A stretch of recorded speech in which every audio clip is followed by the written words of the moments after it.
नमस्कार दोस्तों, आपका स्वागत है हॉरर कहानी चैनल पर। दोस्तों, आज की पहली कहानी शमशान घाट की है। अभिषेक नाम के यह व्यक्ति मनाली में रहकर अच्छी खासी अपनी जिंदगी काट रहे थे। बहुत मेहनती व्यक्ति थे। सुबह सुबह उठकर अपने काम को निकल जाया करते थे। फिर कई बार रात हो जाया करती थी। कभी 10 बज रहे हैं, कभी 11 बज रहे। अपने घर पर लौटा करते थे। रात बारात का वक्त हो जाता था। यह जो घटना की मैं बात कर रहा हूँ ना, यह लगभग 70 साल पहले की घटना है। और इतने पहले लोगों के पास साइकिल गाड़ी बहुत रेयर हुआ करते थे। जो एक्सट्रीम रिच लोग हैं, उन लोगों के पास ही ऐसे साधन होते थे, वरना बहुत सारे लोग बैलगाड़ी रखते थे तो बहुत सारे लोग टांगा से सफर करते थे। ऐसा होता था भाई। तो अभिषेक जी का ऐसा था कि वह पैदल ही अपने काम के चक्कर में आना जाना किया करते थे।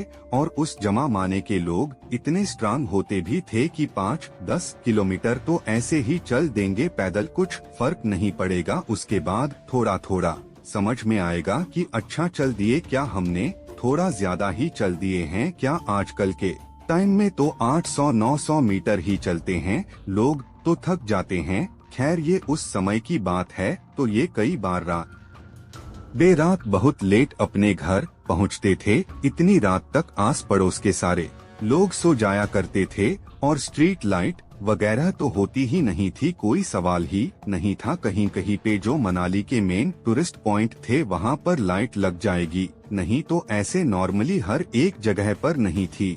और जो रहने वाली जगह थी, मतलब जो यह क्या बोलते रेसिडेंशियल एरिया था, वहाँ पर नहीं होती थी। खैर, एक रात की बात है, ऐसे ही यह अपना काम करके बाहर से कहीं से लौट रहे थे अपने घर को। एग्जैक्टली मेन सिटी मनाली के अंदर इनका घर नहीं था, हल्का सा बाहर निकल कर था इनका घर। अपने काम से लौट रहे, रात के 1 बज चुके थे और 1 बजे तक पूरा इलाका हो चुका था सुनसान। एक काला कुत्ता भी रोड में दिखाई नहीं दे रहा है। यह चलते हल्का एक पहाड़ी जैसा इलाका आया। उस पहाड़ी में चढ़ दिए और इस पहाड़ी के थोड़ी ही आगे बस हल्का पहाड़ी से उतरना पड़ता और इनका घर आ जाता। यह बढ़िया से भैया चल के जा रहे हैं अपना गुनगुनाते हुए कुछ की अचानक से उनको उस पहाड़ी के नीचे तरफ से किसी के होने का एहसास हुआ। यह थोड़ी अपने कदमों की रफ्तार कम की और नीचे देखने की कोशिश करने लगे कि कौन है यार, कुछ बात कर रहे हैं कोई लोग। तो हल्की सी चांदनी रात थी। उस रात को इनकी नजर पड़ी 2 लोगों की तरफ। यह 2 लोग एक अर्थी को उठाने की कोशिश कर रहे हैं। यह बड़े हैरान हुए, कितनी रात गए, किसकी अर्थी उठ रही है भाई रात में। तो ऐसे नॉर्मली अर्थी उठाकर शमशान घाट में नहीं ले जाया जाता है, क्योंकि रात के समय तो अंतिम संस्कार होता ही नहीं है। ये देखकर थोड़े सोच में पड़ गए। सोचे कि इग्नोर करता हूँ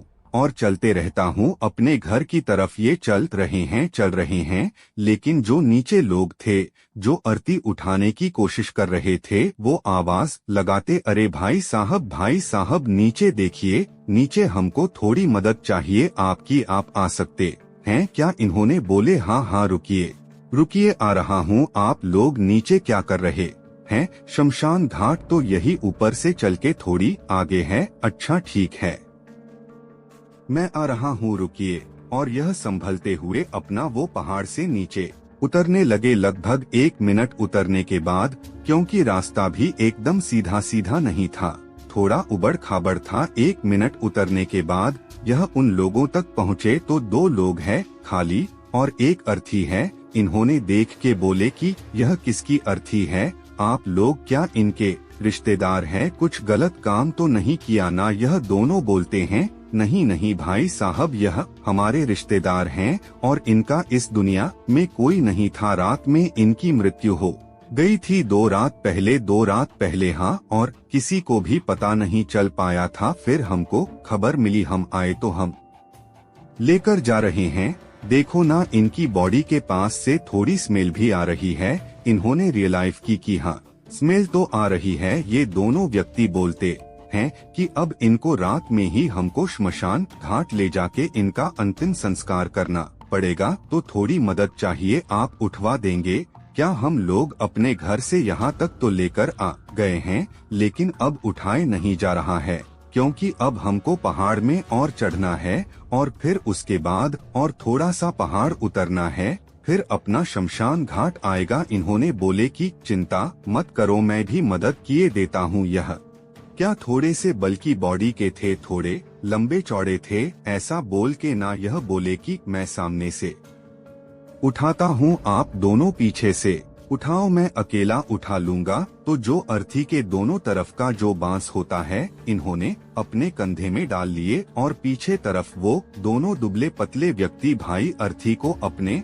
अपने कंधे में ले चल पड़े। अब पहले के लोग ऐसे मदद करने वाले होते भी थे, आज के टाइम में कोई किसी की इतनी आसानी से मदद नहीं करेगा, वो भी रात बिरात। लेकिन इन्होंने सोचा कि चलो यार, हमारे गांव के लोग हैं और ऐसी कोई बड़ी परेशानी हो गई और हम लोग ही मदद नहीं करेंगे तो कौन करेगा, चलो उठवा देता हूँ। अब यह उठवा दिए भैया। चलते चलते थोड़ी आगे से बोले कि यहाँ से अपन थोड़ा ऊपर चढ़ते हैं, क्योंकि यहाँ से अब चढ़ने का रास्ता नॉर्मल है। यह लोग वहाँ से ऊपर चढ़े अब, लेकिन जैसे ही ऊपर चढ़ लगाए पूरे नॉर्मल तरीके से, पूरा नॉर्मल है, अभी तक कुछ प्रॉब्लम नहीं हुई। लेकिन थोड़ी आगे जाने के बाद जैसे ये नीचे उतरना शुरू किए हैं कि उनको ऐसा आभास हो रहा है कि ये जो बॉडी है, जो अर्थी है, इसका वजन बढ़ता जा रहा है, बढ़ता जा रहा है। इनके कंधे पूरे झुकते जा रहे हैं। इन्होंने बोले भी आपको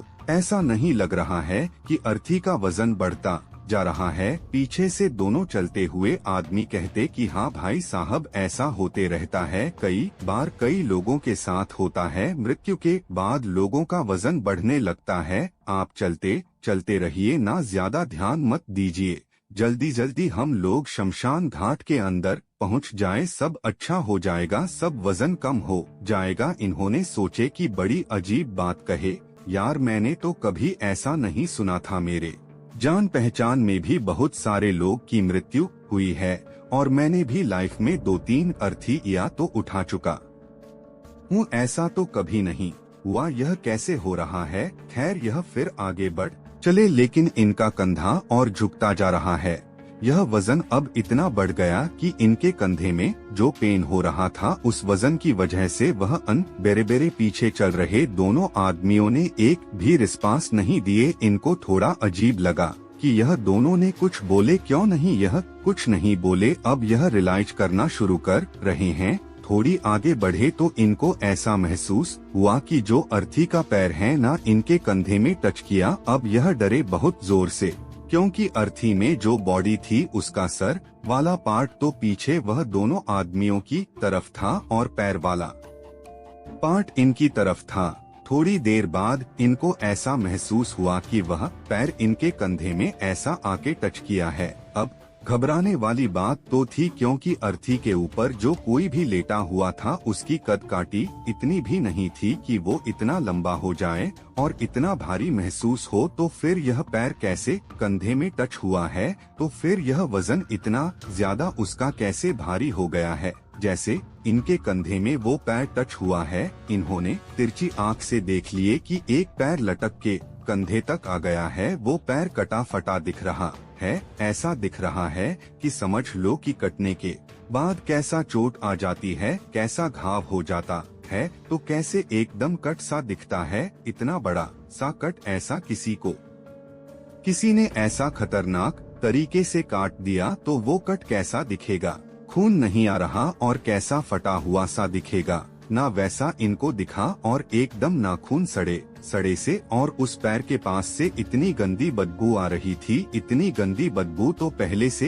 ही बॉडी से आ रही थी, लेकिन इस पैर के पास से और इतनी ज्यादा गंदी स्मेल आ रही थी कि वह सहने लायक नहीं थी। यह सारे माहौल को, यह सारी चीजों को एनालाइज करके तुरंत समझ गए कि मैं छलावा के ट्रैप में फंस गया और मेरी अब ऐसी दुर्गति हो सकती है कि मैं संभाले नहीं संभल पाऊंगा। अब संभालने के लिए केवल बजरंग बली है। मैं इन लोगों को दिखाता नहीं हूँ कि मैं समझ गया हूँ, मैं खाली मन में बजरंग बली का नाम लेता हूँ। यह मनी मन हनुमान चालीसा जपने लगे। जय हनुमान ज्ञान गुण सागर जय कपि लोग जाकर, और बोलते बोलते ही आगे बढ़ने लगे। अब कुछ ही कदम और चलने के बाद दिखाई दिया शमशान घाट के अंदर घुसने का रास्ता। अब शमशान घाट के अंदर घुसने में लगे हैं। पीछे दोनों तो चल ही रहे थे, इतना मालूम है पीछे 2 लोग चल रहे हैं, लेकिन इनका ऐसा था कि एक बार मैं शमशान घाट के अंदर घुस गया इनके साथ तो मेरी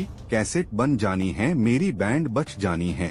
अंदर नहीं जाऊंगा चाहे जो हो जाए अब, और मैं इनको दिखाऊंगा भी नहीं कि मैं कुछ समझ गया हूँ। तो अपना पूरा जोर लगा के डायरेक्शन को बदलने के चक्कर में लग गए। जैसे समझ लो ये सीधे सीधे जाके शमशान घाट है, तो ये अर्थी पकड़ के डायरेक्शन बदल रहे हैं कि मैं शमशान घाट वाले रास्ते नहीं बल्कि अपने घर वाले रास्ते जाऊं। लेकिन लिटरली बहुत कोशिश करने के बाद भी यह उसी तरफ जा रहे थे, क्योंकि पीछे चल रहे हैं। वह दोनों पूरा जोर लगा रहे कि नहीं इधर ही जाएगा, और यह सामने चल रहे व्यक्ति पूरी कोशिश कर रहे कि नहीं उधर नहीं इधर जाएगा। ऐसी ताकत की तनातनी में किस्मत से चांद था। पीछे इनकी नजर पता नहीं कैसे यह लकीली हुआ, भगवान का इशारा हुआ कि क्या हुआ, इनको सामने दिख गई 2 परछाई, मतलब जो 2 लोग पीछे चल रहे हैं उनकी शैडो आई सामने। और अब वह शैडो में कैसे दिखाई दे रहे हैं, शैडो में भी बहुत सारी शारीरिक आकृति समझ में आ जाती है, विश्वास नहीं मानोगे, बहुत क्लियर शैडो दिखी इनको। ये भगवान का ही बजरंगबली का ही कुछ ऐसा आशीर्वाद रहा होगा जो ऐसी रात के समय बिना किसी लाइट फाइट के शैडो दिखी है। क्लियर क्या देखा है पता है, पीछे जो दोनों चल रहे हैं ना दोनों की एक एक पैरी है, हाँ सिर्फ एक पैर, दोनों के लंबे लंबे बाल हैं और दोनों के ना कंधे जो हैं वो इतने ज्यादा उठे हुए हैं कि ऐसा किसी इंसान के हो ही नहीं सकते। जैसे किसी इंसान के कैसे होते हैं ऐसे नॉर्मल रहते हैं ना, ये शेप रहता है, लेकिन उनके ऐसे आके ऐसे अजीब तरीके थे। वह देख के तुरंत समझ गए या तो यह छलावा है या तो यह लोग कोई राक्षस है। बस इन्होंने फिर से बजरंगबली का एक मंत्र मन में पढ़ना शुरू किया है और पूरी ताकत से बोले कि मैं इस अर्थी को फेंक देता हूँ। अब मैं इनसे खुद को छुड़ा तो नहीं पाऊंगा, मैं अर्थी को फेंक देता हूँ और बिना पलटे सीधे सीधे बढ़ जाऊंगा। ये लिटरली वो शमशान घाट की सीमा के अंदर प्रवेश करने से पहले पूरी ताकत लाके अर्थी पलटा दिए वहीं पे और तेजी से अपने घर की तरफ बढ़ने लगे। पीछे से घुने की आवाज आने लगी, लिटरली घुने की आवाज, जैसे कि कोई कुत्ता बहुत गुस्से में हो तो कैसे घुर्रा आएगा। एक भूखा कुत्ता रोटी के लिए कैसे घुर्राता है वैसे घुर्राने की आवाज आ रही है। लेकिन यह सिर्फ हनुमान जी का मंत्र पढ़े जा रहे हैं और अपने घर की तरफ तेजी से निकले जा रहे हैं। इनकी किस्मत इतनी अच्छी, बजरंगबली का आशीर्वाद कि अपने घर पहुँचे। कहानी यहाँ पर खत्म नहीं हुई आगे। सो यह अपने घर पहुँचे। अब घर में पहुँचने के बाद क्या पाए कि मेरी पत्नी सुनीता जाग रही है, मेरे परिवार वाले जाग रहे हैं, मेरा इंतजार कर रहे थे। जो लोग नॉर्मली 10-11 बजे तक सो जाते थे वो लोग जाग रहे थे। तो इन्होंने पूछे भी कि आप लोग क्यों जाग रहे हैं, तो इनकी पत्नी सुनीता ने बोली कि मेरा मन बिल्कुल ठीक नहीं लग रहा था। आज ऐसा लग रहा था कि कुछ हमारे घर में संकट आने वाला है, इसलिए मुझे नींद नहीं आ रही थी और इस बारे में मैंने सबको बताई, इसलिए कोई सोया नहीं है। यह बोले कि ठीक है सो जाओ। घर वालों ने बोले अरे खाना वाना तो खाओ, खाने के लिए भी रुकी हुई है आपकी पत्नी सुनीता आपके लिए।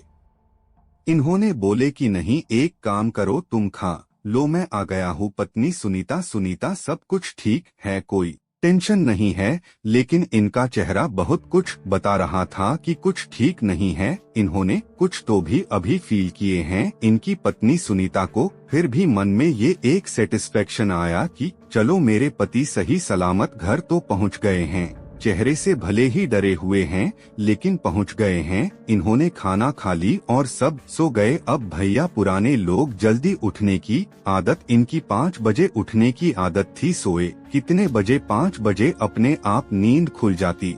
और आज तो और बहुत कच्ची पक्की ऐसी नींद रही कि बहुत ज्यादा डरा और सहमासा था। इनका मन ये 5 बजे उठ गए। घर के सारे लोग सो रहे हैं क्योंकि सभी लोग बहुत लेट सोए हुए हैं। आज तो इन्होंने सोचा कि मैं एक काम करता हूँ, उठता हूँ और शमशान घाट के पास जाकर देखता तो हूँ कि पिछली रात को वो था क्या। कुछ तो समझ में आएगा, एक बार जाऊँ तो मैं वहाँ पे कोई तो दिखे, किसी से कुछ तो पूछूं यार। एक क्यूरियोसिटी होती है ना। और इतना तो डरते नहीं थे पहले के लोग कि नहीं वहाँ पे तो कदम नहीं रखना है। बोले जाके देखता हूँ साला क्या मैटर क्या था, कुछ ज्यादा ही मैं डर गया था। मेरी जान पर बनाई थी अप्रॉक्स मैं मर ही गया था। हाँ यह उठे हैं, अपनी चप्पल डाल तो पाए कि कंधे में बहुत दर्द है। तो आईना था घर पे, आईने से देखे अरे कंधे में इतने ऐसे निशान पड़े हुए मौज के चोट के कि मैं क्या बताऊं, ऐसा लगा पूरा टूट गया है। खैर यह बिना किसी को कुछ बोले एक उठाए लाठी और एक लालटेन पकड़कर हल्का हल्का अंधेरा भी था चल पड़े शमशान घाट की तरफ, क्योंकि अब ये ब्रह्मा मुहूर्त लग चुका था। अब इनको कोई ऐसी चीज ऐसी नुकसान नहीं पहुंचा सकती थी। यह चल पड़े शमशान घाट की तरफ। थोड़ी देर जाने के बाद वो शमशान घाट के सामने पहुंचे हैं तो दिमाग खराब हो गया। नजारा देखकर क्या देखे हैं बताओ, विश्वास नहीं करोगे। इन्होंने देखे हैं कि वही अर्थी जो यह उठाकर लाए हैं वह पड़ी हुई है, सफेद चादर भी उसके ऊपर डला हुआ है, क्योंकि पूरे रास्ते में वह अर्थी का ही तो मैटर हुआ। ऐसे थोड़ी भूल जाएंगे कुछ ही घंटे में। लेकिन उस चादर के अंदर कोई इंसान नहीं बल्कि एक मॉनिटर लिजर्ड। आप समझते हैं क्या होता है? वह इतनी बड़ी छिपकली होती है। आपने डिस्कवरी चैनल में भी देखे होंगे। अगर आप गांव से बिलोंग करते हैं तो कई बार गांव में घरों में जंगलों में ऐसे इतनी बड़ी वाली छिपकली निकल खल जाती है। उसकी जीप भी बड़ी खतरनाक ऐसे निकलती है, छिपकली जैसी दिखती है। कुछ लोग ड्रैगन लिजर्ड बोलते हैं, कुछ लोग मॉनिटर लिजर्ड बोलते हैं, कुछ लोग हिंदी में बिश कपड़ा बोलते हैं। ऐसे अपना अलग अलग लैंग्वेज में कुछ बोलते हैं। तो भैया इन्होंने देखे कि वो है और वो मरा पड़ा हुआ है। ये बहुत डर गए, आजू बाजू थोड़ा देखने की कोशिश किए, शमशान घाट के अंदर तरफ भी बढ़े, क्योंकि इनको मालूम था अब सुबह हो गया, अब कुछ नहीं होने वाला। अभी ये खाली यहाँ पे जानकारी लेने के लिए आए हुए थे कि पिछली रात को यह कांड हुआ तो हुआ क्या,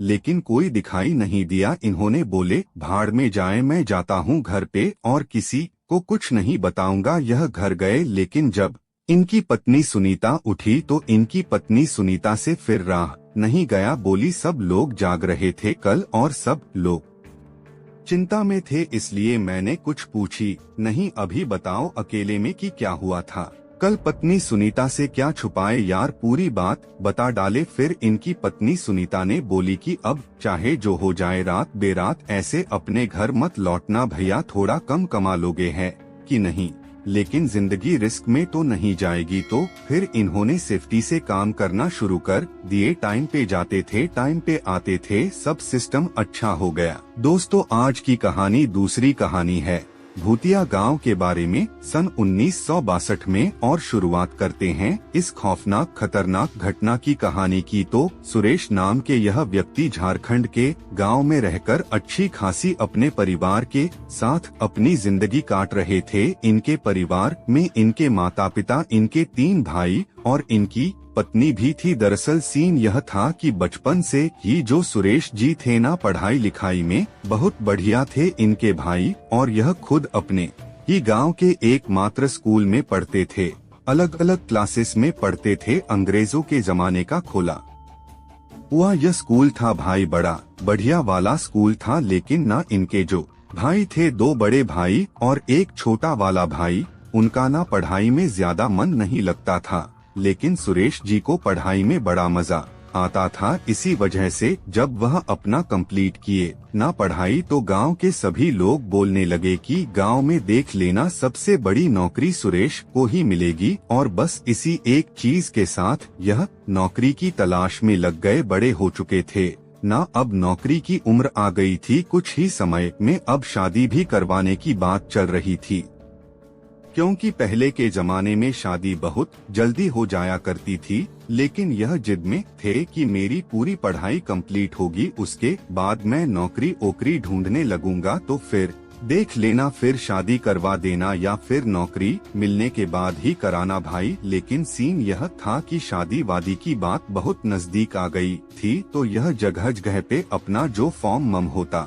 है ना, वह भेजने लगे। फिर हुआ ऐसा कि इनको किसी यह कंपनी से अच्छा पॉजिटिव रिस्पांस आया। दरअसल यह जो कंपनी थी, यह जो ऑफिस था, इनके गांव से 14-15 किलोमीटर की दूरी पर था।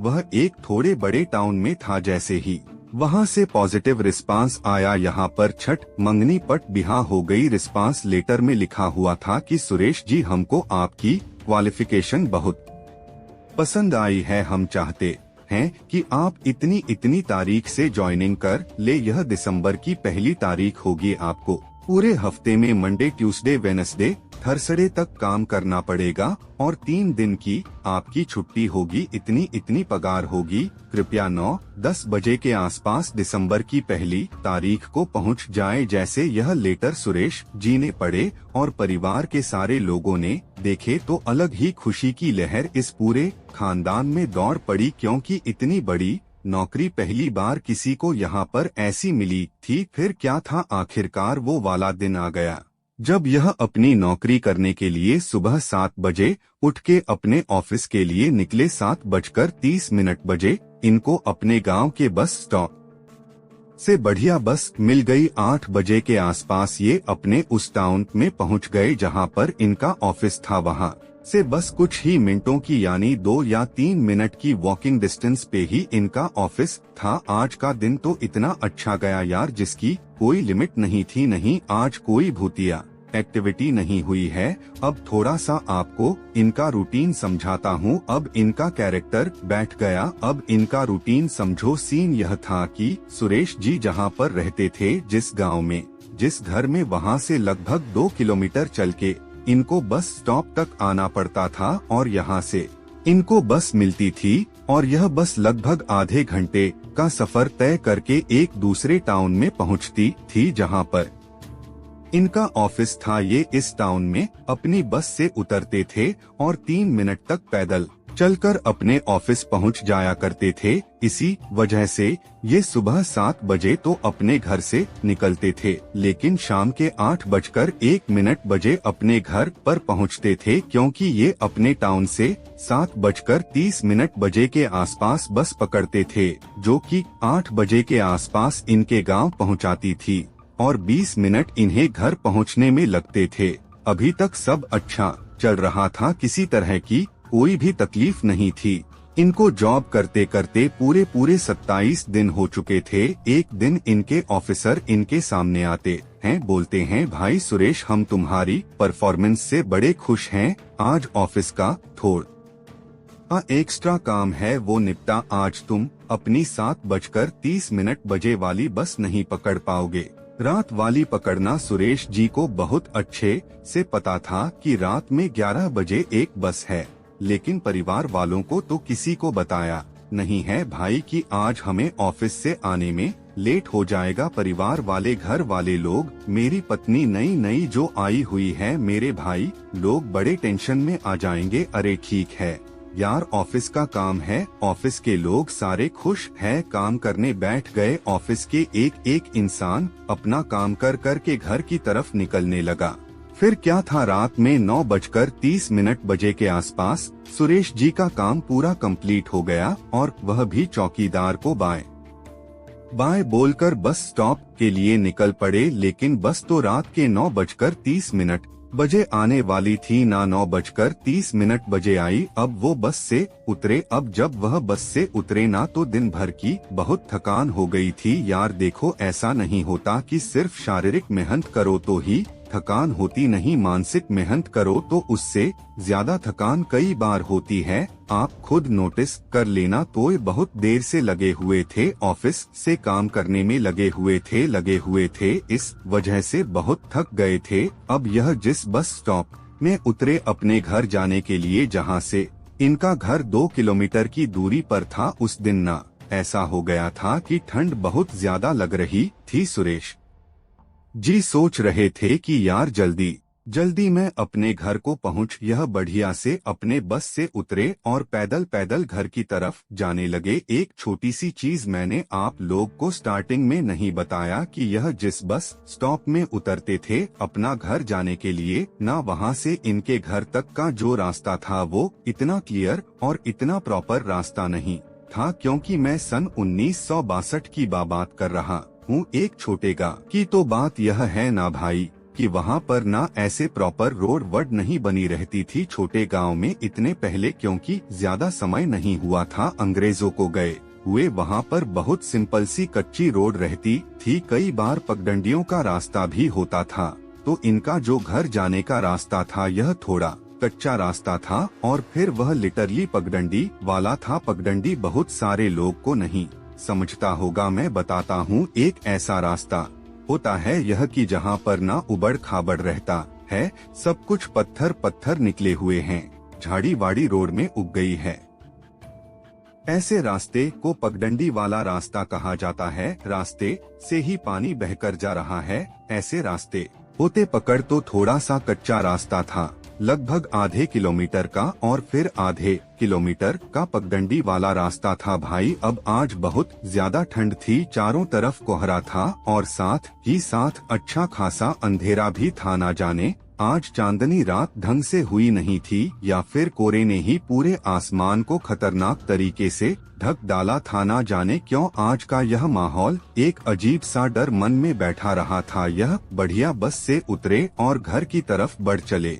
यह कच्चा रास्ता कंप्लीट किए ही है कि थोड़ी आगे जाकर एक खजूर का पेड़ आया। उस खजूर के पेड़ को जैसे ही उन्होंने क्रॉस किए ना पीछे से किसी की आवाज आई, अरे सुरेश इतनी रात गए यहाँ से कहाँ जा रहे हो? ये घबरा गए, रुके यह किसकी आवाज है? पीछे पलट कर देखने लगे लेकिन कोई भी दिखाई नहीं दिया। दिखाई दिया तो दूर दूर तक सिर्फ एक घना अंधेरा, क्योंकि ना ही कोई स्ट्रीट लाइट थी और ना ही जैसा मैंने बताया चांदनी रात थी। कोई दिखाई नहीं दिया। इनके मन में थोड़ी सी एक सिरहन आई, साला वैसे ही ठंड लग रही है, वैसे ही माहौल आज का डरावना है, चारों तरफ गौरा है और फिर ऐसे किसी की आवाज आई जो कि दिखाई नहीं दे रहा है। सुरेश जी ने उस आवाज को इग्नोर किए कुछ मिनट रुक के और फिर वापस से अपने घर की तरफ चलने लगे। लेकिन अब 2-4 कदम आगे बढ़े हैं कि एक और खजूर का पेड़ आया और इस पेड़ के पास से भी आवाज आई, अरे सुरेश इतना क्यों घबराते हो? मैं हूँ राजेश। जैसे ही सुरेश जी ने राजेश सुने, अरे थैंक गॉड जान में जान आई, क्योंकि ये राजेश कोई और नहीं बल्कि सुरेश जी का पड़ोसी ही था। सुरेश जी रुक के थोड़ा सा सांस लिया और बोले, अरे राजेश तुम यहाँ पर कैसे इतनी रात गए? मैं तो आज लेट हो गया था, अपने ऑफिस से लौट रहा था, लेकिन तुम यहाँ पर कैसे इतने बजे? क्योंकि इस समय वक्त हो रहा था लगभग पौका और इतने पुराने जमाने में एक छोटे गांव में बहुत ज्यादा समय होता था। तो सुरेश जी के दिमाग में आया कि यार इतनी रात गए कोई अपने घर से बाहर कैसे निकल सकता है? आधी रात हो चुकी है। फिर अचानक से सोचे हो सकता है शौच के लिए आया हो, क्योंकि घर में पहले तो बाथरूम होते नहीं थे। चलो चलो मैं भी घर की तरफ जा रहा हूँ, तुम भी चल लो राजेश। वैसे भी इस रास्ते के बारे में लोग उल्टी सीधी बातें कहते हैं कि यहाँ से अकेले नहीं गुजरना चाहिए। पता नहीं यह रास्ता कैसे बदनाम होना शुरू हो गया। मैं तो रोज अपने ऑफिस यहीं से आता जाता हूँ, मुझे तो कुछ भी समझ में नहीं आया है, मुझे तो कुछ भी गड़बड़ नहीं लगा है, ऐसा सुरेश जी बोले जा रहे हैं और पीछे से राजेश की आवाज आ रही है। बस यह चलते जा रहे हैं और राजेश के कदमों की और है की आवाज आ रही है। मानव पीछे से ज्यादा बात नहीं कर रहा था, सिर्फ रिस्पांस दे रहा था। अभी तक सुरेश जी को राजेश दिखा नहीं था, सिर्फ उसके चलने की आवाज आ रही थी, जैसा मैंने कहा, क्योंकि अंधेरा बहुत ज्यादा था। कुछ मिनट तक चलने के बाद इस पगडंडी को भी ये दोनों ने क्रॉस कर दिए। फिर आया एक छोटा सा तालाब। इस तालाब के थोड़ी ही आगे जाके सुरेश जी का घर लग जाना था, लेकिन जैसे ही ये तालाब के पास पहुँचे तो बस्ती आ गई थी। और ऑब्वियसली उस जमाने में लाइट थी, भले ही कम होती थी, लेकिन थी। लोग घरों के सामने भी रात बरात लालटेन लटका कर रखते थे, क्योंकि जो बहुत छोटे गांव के होते थे उनको यह भी डर होता था कि कोई जंगली जानवर हमारे घर के आसपास ना जाए, घर में घुस के हमारे बच्चों को उठाकर लेकर ना चले जाए, इसलिए लालटेन लटका कर रखते थे, क्योंकि जानवरों को ज्यादातर रोशनी से और आग से डर लगता है। तो जैसे ही राजेश जी उस तालाब तक पहुँचे तो थोड़ी रोशनी दिखी और राजेश जी को अपने घर की एक दीवार दिखने लगी इस साइड वाली। अब अचानक से नोटिस की कि अरे पीछे से कुछ चलने की आवाज नहीं आ रही है। राजेश कहाँ चले गया, तुरंत पलटे और देखे क्या कि राजेश तो है ही नहीं। ये शॉक्ड दूर दूर तक का अविजन दिखाई दे रहा है, क्योंकि लिटरली बस्ती लग चुकी थी और रोशनी दिखाई दे रही थी। राजेश दिखाई नहीं दे रहा यार, कहाँ चले गया यह, रुक के आवाज भी लगाया, राजेश राजेश कहाँ हो तुम। इतने में ही सुरेश जी को याद आया, अरे हो सकता है इस वाले रास्ते से निकल गया हो, क्योंकि जैसे ही तालाब लगा था उसके 2 कदम आगे चलकर ही एक लेफ्ट में रास्ता कट गया था। इनको ऐसा लगा कि हो सकता है राजेश उस तरफ से बढ़ गया होगा, क्योंकि उस तरफ से उसका घर नजदीक पड़ता है। मैं सीधे सीधे जाता हूँ। राजेश जी 4 कदम चले ही हैं कि अचानक से इनके दिमाग की घंटी बजी। राजेश की तो मृत्यु लगभग 1-1.5 महीने पहले हो चुकी थी, बस इनका दिमाग खराब हो गया। बोले यह क्या था, यह चीज मुझे पहले क्यों नहीं याद आई। सुरेश जी वहीं के वहीं खड़े होकर रह गए। ठंडी हवा चल रही है, कुत्तों के रोने की आवाजें सुनाई दे रही है, कहीं से उल्लू चिल्ला रहे हैं, चमगादड़ झड़ करके इनके ऊपर नीचे मंडरा रहे हैं। इनका दिमाग काम नहीं कर रहा है।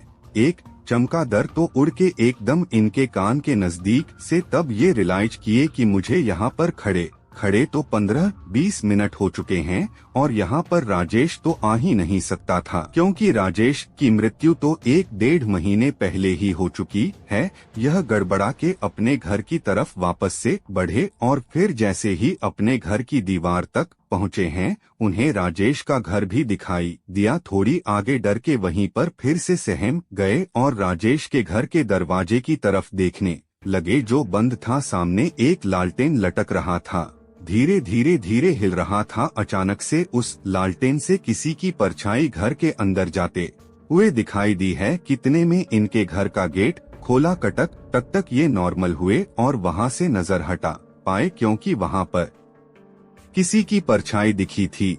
यहाँ पर गेट खोला, इनका छोटा भाई आया हुआ हाथ में लालटेन लेके, अरे भैया आ जा, इतनी लेट कैसे हो गए, घर में सारे लोग बहुत चिंता में थे, आप 8 बजे तक आ जाते हैं, आज लगभग 12 आपको बज गए, क्या कर रहे थे भैया, आप अभी तक कहाँ थे। इन्होंने बोले अंदर चल तो सही फिर बताता हूँ। अंदर गए हैं भैया। अब सब इनके चेहरे की उड़ी हुई रंगत को देखकर समझ गए कि कुछ तो झोल जपा हो गया है। इन्होंने अपने बड़े भैया से पूछे, भैया वो जो अपने पड़ोस में आखिरी वाले घर में राजेश रहता था उसकी मृत्यु हो गई है ना।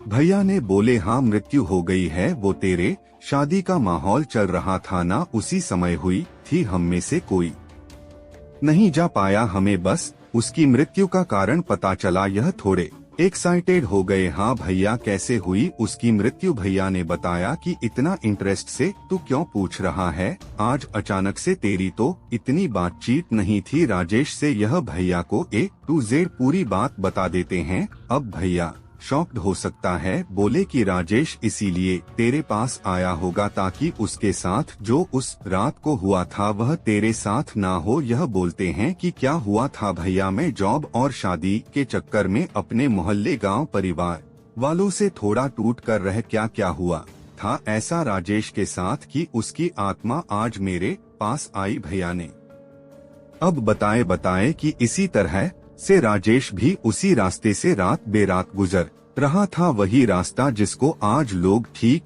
रास्ता नहीं कहते हैं। क्यों नहीं कहते पता है, क्योंकि वहाँ पर ढेर सारे चोर लुटेरे घूमते हैं। दरअसल रात के 1 बजे के आसपास उसी रास्ते से गुजर रहा था और एक चोर डाकुओं की टुकड़ी थी जिसमें रहे होंगे 8-10 लोग आराम से, क्योंकि राजेश कोई नॉर्मल व्यक्ति नहीं था, उसे अखाड़ा लड़ना आता था। वह एक साथ 4-5 लोग को चित कर सकता था जब तक सामने कोई पहलवान ना हो।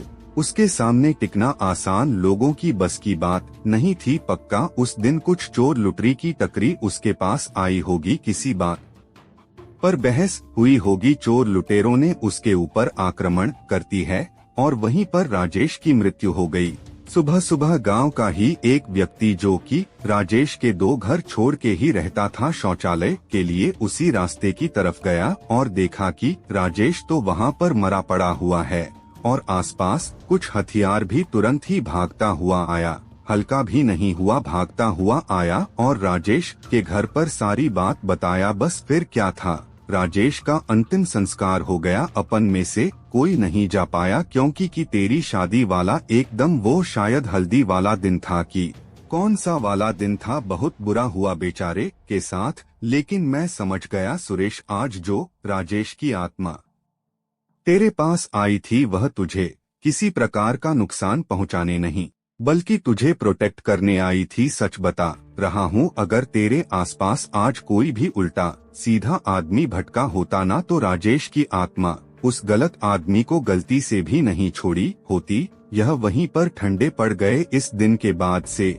इन्होंने कभी हिम्मत नहीं जुटाए। भाई भले ही मदद करने के लिए वह आई थी आत्मा, लेकिन थी तो वह एक आत्मा, राजेश था तो एक भूत। बस कभी भी यह रात में अपने ऑफिस से घर नहीं आए, जल्दी जल्दी काम खत्म करके आ जाते हैं। भैया सब ठीक रहता है। दोस्तों मैं उम्मीद करता हूँ कि आज की ये दोनों कहानियाँ जरूर पसंद आई होंगी और वीडियो को कर देना। साथ ही ऐसी ही हॉरर कहानियाँ सुनने के लिए चैनल पर नए हो तो सब्सक्राइब भी कर देना। धन्यवाद।